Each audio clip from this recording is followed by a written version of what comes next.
Well, it seems as though we have a water leak under this slab foundation. And so what I've done, I've pulled the carpet back. We're going to start right here because, oh boy, we have a vanity right here. And so that's where they've done some foundation work in the past. And then we will also come in here. Okay, well here below this floor, there is also, we have the commode and bathtub area. So probably what we'll do, bust through the closet floor, kind of over there in that corner.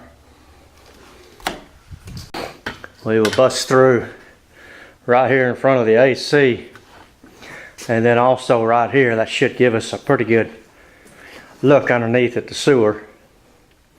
We know there's no water leaks because we haven't had any issues with water bills, so we're probably okay there. And I don't know, I know it's hard to tell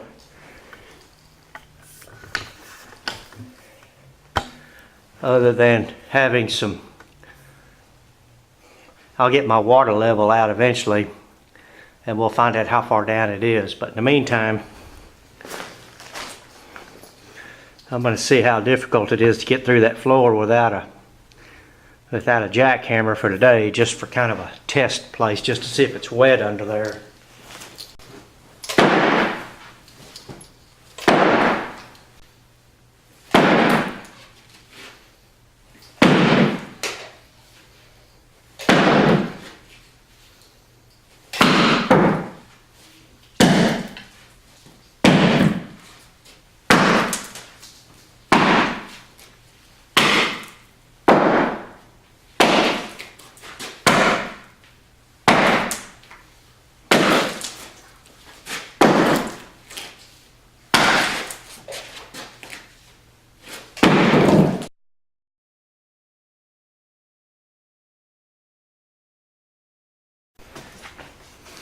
Okay, the dishwasher is not leaking, which means we've got a leak underneath the house, and the termites are bringing up water so they can just feast away on my floor. Well, subfloor, that is.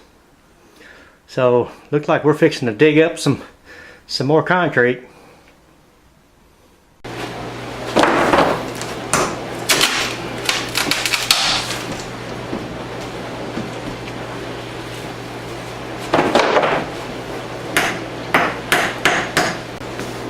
Well, it looks like we've got some moisture under there. Over there where those dark spots are. So, right there. Right in there.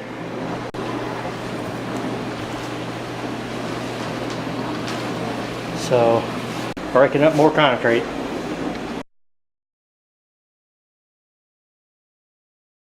Well, we're running a dishwasher through a cycle just to kind of check it.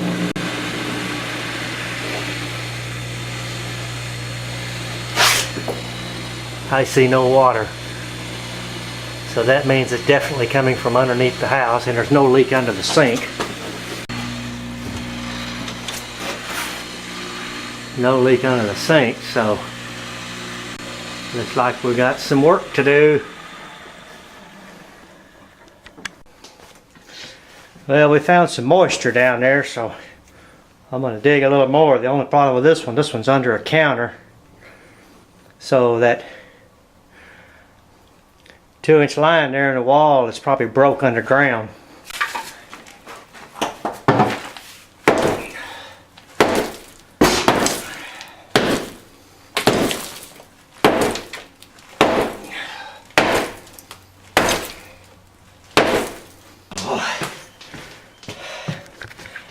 Oh boy, what a mess. Okay, so there we're coming out and going down. So we'll finish this later. And what we're going to do when we tie this in, now we're not going to cover this up with dirt, so this pipe will have a little room to move around when the house shifts. Because if you cover it up, then it's going to not be able to move around. The house is going to move, which this house is going to move anyway. And then we'll have the same problem, except that when we use a regular coupling, it's going to break. Then we got the same problem again. So, anyway.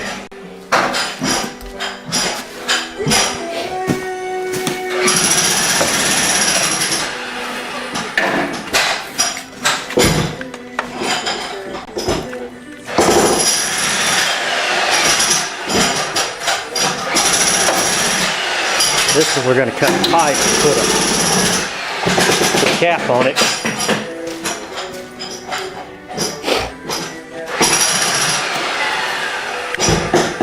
Put a cap on it so we can pressure test the bathroom.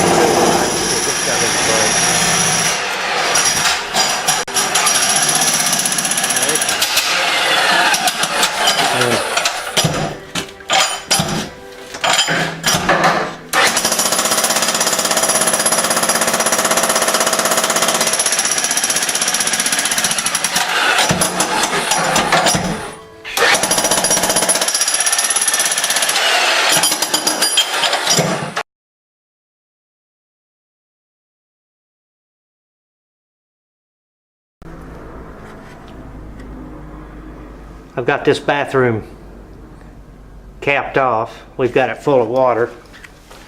I'll show you in. Okay, we've got the commode up.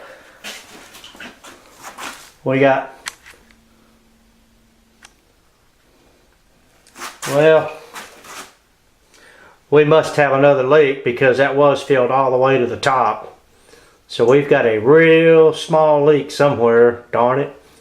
We're going to have to go under there, dig under it, try to figure out where it's at. Oh well.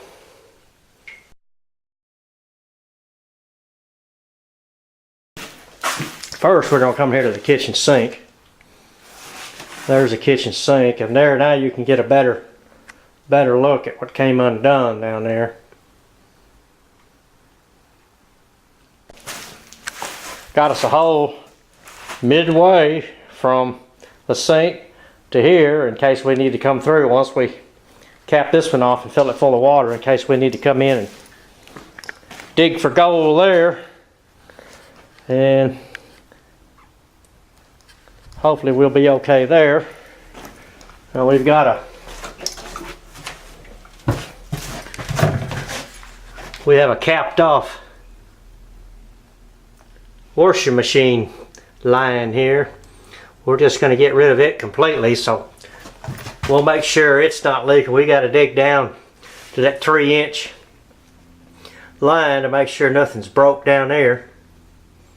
So that's more digging. Okay, now we're into the other bathroom. This sink here ties into that 3-incher, but as you can see, we've got a rubber tie seal on this one too that has come loose. So we'll get this one fixed up, and then we'll cut that, put a 3-inch cap on there, fill it full of water. But that'll be another day and another video. And the tub comes over and ties into this 3-inch line, which we may end up having to bust this out too. I don't know. Hopefully it's not leaking anywhere. Okie dokie. This is a pretty major job. This is a fairly major job. This is what you get into when you buy a slab house and then you do foundation repair on it. It usually breaks all the PVC sewer lines. If it's cast iron, if it's old enough, and they use cast iron, there's less chance of it breaking because it's so tough. It'll pull up with the concrete. PVC it forgives too much. It just doesn't forgive, it just breaks. Oh well. Okay, until the next video.